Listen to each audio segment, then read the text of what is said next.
Well, hello and welcome, you wonderful pet parents. It is Sunday. What day is it? Sunday, September 12th. And today we are continuing our Happy Cat Month, which I'm so excited to do. I absolutely am in love with this topic. It was really like the timing was perfect for me. I'm very, I'm always like paying attention and on top of my dog.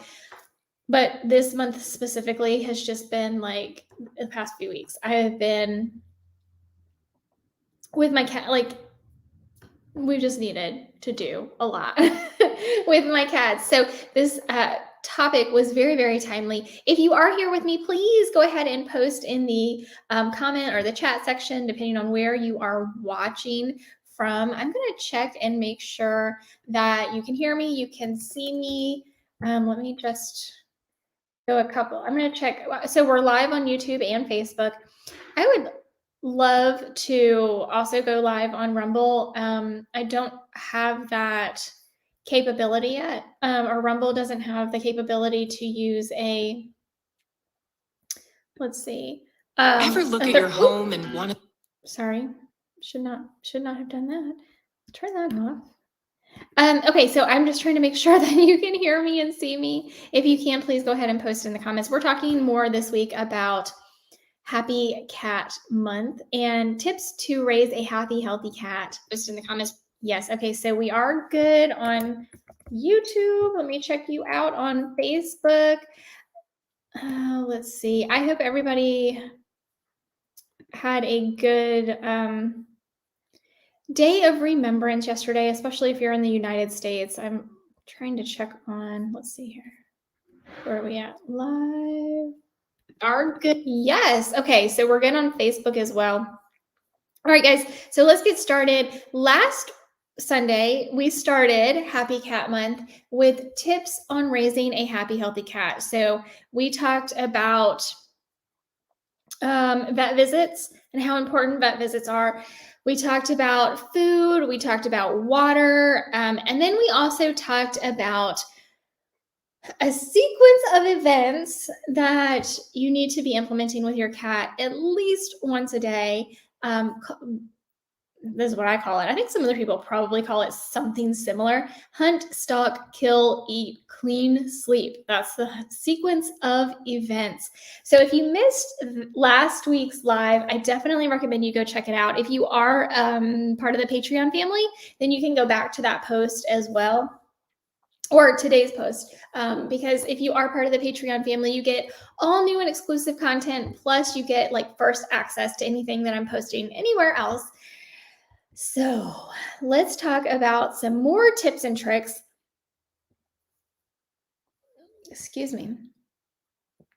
I need to take a sip of water. Excuse me 1 second, guys.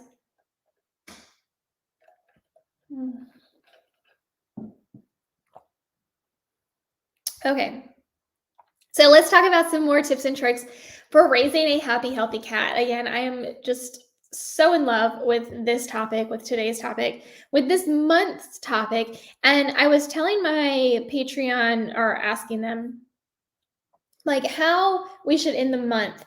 I am currently working on my cat room, our new cat room in our new house. And here's the thing.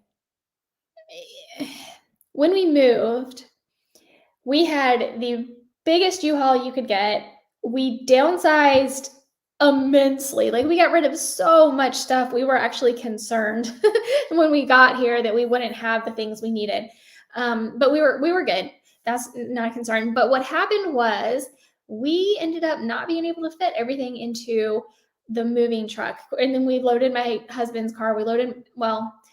I did load my car, but I actually drove my car. He pulled his car, so we could load his a little bit more.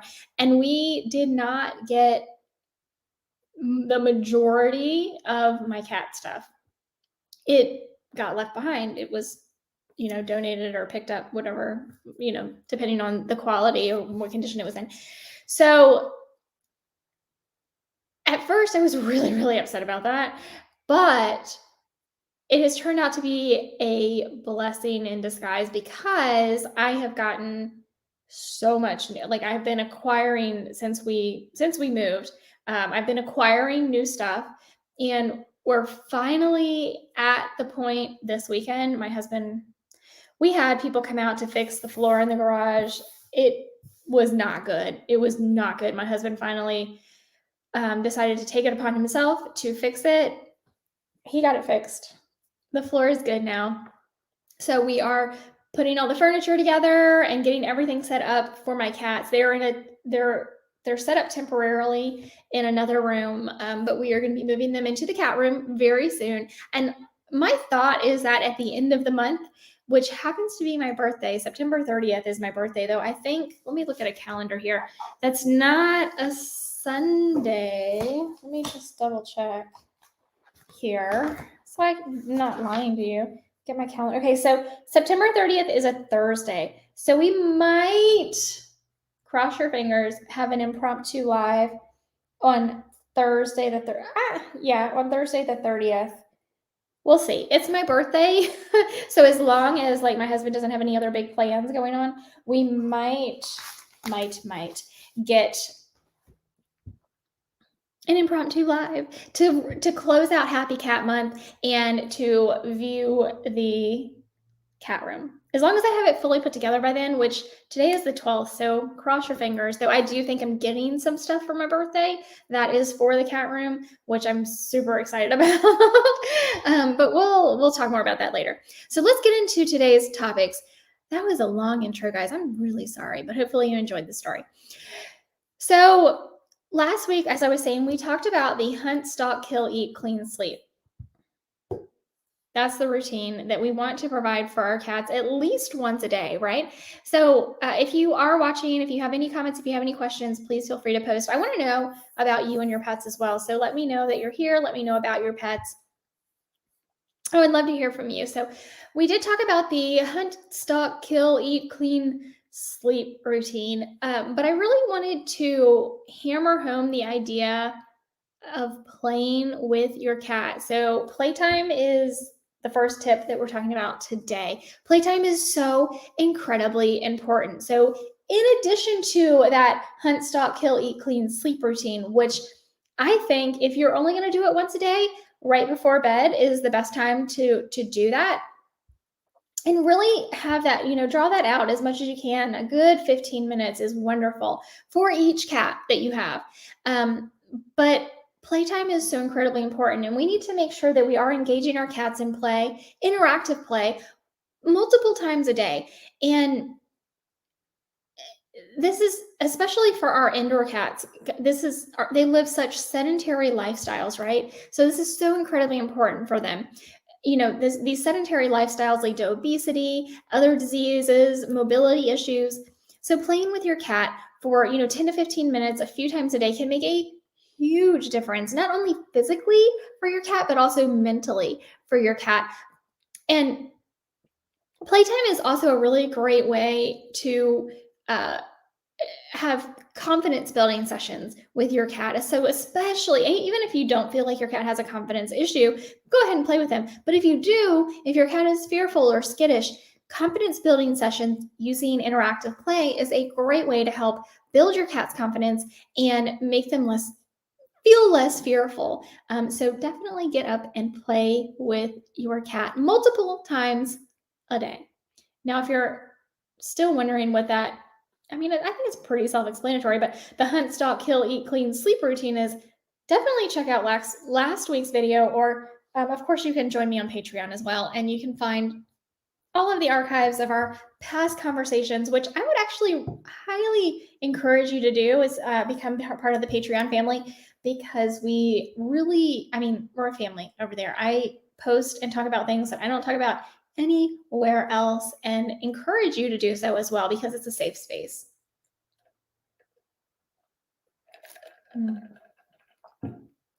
Okay, so this next tip could be considered a little controversial, but I want you to hear me out, okay?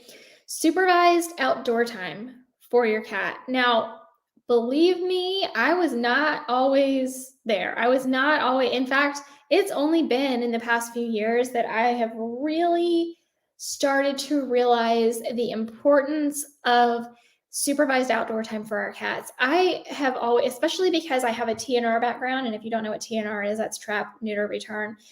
That's kind of where my background with animals started in my adult life started. So especially because I have that background, that's where I came from originally, is I always had this feeling of cats, we need to protect our cats, keep them indoors, don't let them outside. It's too dangerous, and it is dangerous outside. Let me tell you, for an unsupervised cat, it is incredibly dangerous. You've got humans, which are, in this instance, the worst, right? You've got poisons outside, you've got chemicals outside, you've got other cats and other animals that are going to get in fights with cats outside. You've got, the sky is the limit when we talk about the dangers to cats living on the streets. Like that is not something that I am arguing whatsoever. But for our indoor cats, right? For our cats that we love and cherish and that are part of the family that do live indoors, which I think all cats should have that experience if they're not, if they're not already feral. Feral cats, I think, can live happy lives outside as long as they have caretakers. But I digress. For our indoor cats, I think that having supervised outdoor time is incredibly important. And I really have only started doing this year. I'm not going to lie to you. This is something that I have not been great at, which is why I think it is so important for me to get the word out there. I started doing it earlier this year. Once we moved to Texas, this summer heat has been intense. I'm not saying that it's horrible. It's not horrible. I can definitely manage and deal with it, but it has been very intense. And so I haven't ventured out with my cats since we've been here. But as the season is starting to change and it's starting to cool down, I am going to be implementing a routine with my cats where they all get outdoor time every week. And there are different ways you can do that. Mesh tunnels and catios. These are things that are available for purchase. I don't have any that I recommend because I have not purchased any and I haven't tried any. Once I do, I will definitely let you know which ones I recommend. If you have some that you recommend, I would love to hear about it because, and I know, like the two crazy cat ladies, Jay and Adrian, I know they have different outdoor items like mesh tunnels and things like that. People have actually converted, I want to say, like chicken houses and things like that with, all the chicken wire on the sides into catios, which is absolutely wonderful. So as long as you have an outdoor space that you feel safe and comfortable letting your cat explore, if you don't have or want to use those items, you can also leash train your cat. Or maybe if you have really high walls or fencing, and they actually make these, I don't know what they're called. You can put them on the top of your fence, and they basically will like rotate if an animal tries to climb over so that they can't climb over. So that's one way to keep your cat safe. If you do have like a really beautiful outdoor space or garden that you sit outside and enjoy, and you want your cat to enjoy that outside time with you, if I can speak today, if you want them to enjoy that outside time with you, that's another great way to provide some security and sense of security in your mind. I have two cats that I think will do really well just me being with them outdoors. We have a fenced in backyard, so I think two of my cats will do really well with just me being out there with them. Another two cats, I think I might need to leash train. We're gonna see about that. Yeah, we're gonna see about that. But I definitely want them to enjoy their outdoor time. There is a lot to be said about connecting with nature. And as I said last week, if we get nothing else from all of the tips that I'm going to share this month of September for Happy Cat Month, if we get nothing else out of it, like the overarching tip that I really, really want to drive home is to honor your cat as a species, the feline species, right? We are different species from our cats, and to really honor them. And, cats, while they are domestic, we haven't really domesticated them in the same ways that we have domesticated dogs. And I'm pointing down here because my dog's down here with me. So they are much more wild. They have a lot more wild characteristics and tendencies. Our dogs don't look and act a whole lot like wolves, right? We have really, really domesticated these dogs. Even though genetically they're pretty darn close, they are light years apart from a wild wolf, right? Cats, while our domestic cats, while they are certainly victim, if they are wild, if they were to be living out in the wild, they are victim to all of the horrible things that humans do to this world. Without that, they could pretty well survive. And I'm not advocating for that. I'm just saying that they are much more wild and much more closely related to their wild ancestors than our dogs are. They just haven't been domesticated in the same way. So I really want to hammer home with you, to honor that in them and to allow them to connect with nature is really going to be an incredibly enriching experience for your cat, and you are going to have a much happier cat for it. Yeah, so that's what I want to say. That's what I want to say about that. The next tip is that if you're able to, adopting 2 cats at a time is better than adopting 1 cat at a time. Now, this is not a blanket statement. This is not 100% true for all cats. In fact, there are some cats that really would prefer to be an only cat. That just is what it is. And then there are some cats that are not compatible with one another. So there is work that needs to be put into this. But in general, when we are talking about adopting a cat, especially if we're adopting kittens, but even if we're adopting older cats, adopting 2 together is going to be better for them because they have a built-in playmate. They have a built-in friend. Now, of course, when you do adopt 2 together, you still want to provide them with all of the things they need individually. So they each need their own litter box plus 1, which we will talk more about.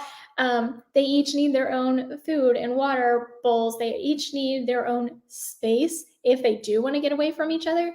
So that's something important to think about. But in general, when we are thinking about adopting a cat, if we can adopt 2 and they are 2 compatible cats, then they have a built-in best friend. And that's wonderful, especially when we think about, if you have to go into work for long periods of time every day and leaving your cat alone, having that built-in best friend is going to be wonderful for them. So they aren't quite so lonely. So that's another tip that I did want to throw into Happy Cat Month. So we've got one more tip for today, and then we're going to go ahead and end today's video. I know Sundays can be hard for people to show up live. I get that. In fact, I was struggling this morning because I have so much to do in the cat room. I'm like, oh man, I wish I hadn't scheduled this live, but I'm here for you guys, and Happy Cat Month I'm here for. So let's get into the last tip for today. What I'm doing with my hair here. I am feeling super dehydrated today, and I don't know why. I didn't do anything crazy yesterday. Anyway, okay. So I kind of already mentioned this today, but the last tip is that felines are not humans. So it's really important that we always remember that cats are not humans. Yes, we're both mammals, but felines and humans are 2 separate and very different species, both mentally and physically. It's important not to anthropomorphize them and not to impose your thoughts and feelings onto them. One very common example is by thinking your cat is trying to get back at you for something. Cats are smart, yes, but the idea that a cat is stewing with resentment, a human emotion, and waiting to exact their revenge, a human behavior, is not terribly likely. Will cats react to their environment? Yes. Have there been instances with me and my cats where I've considered this scenario to be true? Yes. But am I imposing my own thoughts and beliefs and behaviors on them? Also, yes. The overarching theme throughout the month of September and Happy Cat Month is to honor your cat for the incredible feline that they are. They are felines, not humans. Put yourself in their place and try to think like them a little bit more. So with that, I'm going to go ahead and end today's video. I know we didn't quite go as long as we normally do. I want to make these, short and sweet, get to the point, get these tips to you. I have 2 more weeks, 2 more Sundays of tips on how to raise a happy, healthy cat. And I really hope to see you there. I hope to see your comments and your questions, and let me know why you're here, what drew you to this video. Let me know about you. Let me know about your pets. Let me know where you are from. And if any of these tips are resonating with you, if there's something you are already doing that I'm talking about, wonderful. I want to know about it. If you have any added tips or tricks, let me know. Of course, we're not done with Happy Cat Month, so I still have more tips and tricks up my sleeve for you. But let me know if any of these tips that I have talked about either today or last Sunday have really resonated with you and you're like, oh my gosh, Jessica, I really need to be doing that. I want to hear about that from you as well. As always, if you enjoyed this content, please give it a like or a thumbs up, depending on where you are watching from. If you are not already subscribed or following me, I do hope you do so. I am here for you to help you become a better pet parent. It's all about the pets. It's all about those cats and dogs. So let's connect. Let's see, comment. Let me know how I can better help you help your pets. And I've got a wonky hair here. What is that all about? This is a problem with video. So I see all these things. Anyway, so let me know how I can better help you. I do hope to see you on all the socials. The Pet Parenting Reset, we've got Facebook, YouTube, Rumble. We've got a podcast, yes, also called the Pet Parenting Reset. I do hope you join or follow the podcast. It is on all the major podcasting networks. So wherever you prefer to get your podcast, whether that is Apple Podcast or Google Play or Spotify, for the longest time, I was listening to podcasts on Apple Podcasts. I guess just because I have an iPhone. And recently, I am just all about Spotify. I think because a few of my favorite podcasts went exclusive to Spotify. Joe Rogan went exclusive to Spotify. And I don't know. I've been all about Spotify lately. So I hope you follow the podcast there. Just the Pet Parenting Reset. You can search it and find me on all your favorite socials. I also hope to see you over on Patreon. I really cannot wait to see you as join the family over on Patreon. Again, you get all new and exclusive content. You get bonus content. You get first look at any content going up on any other social media. So thank you so much for being here today. Your pet thanks you. Give them some extra love from me today. Have a happy, wonderful Sunday, and I will see you next week. Bye, guys.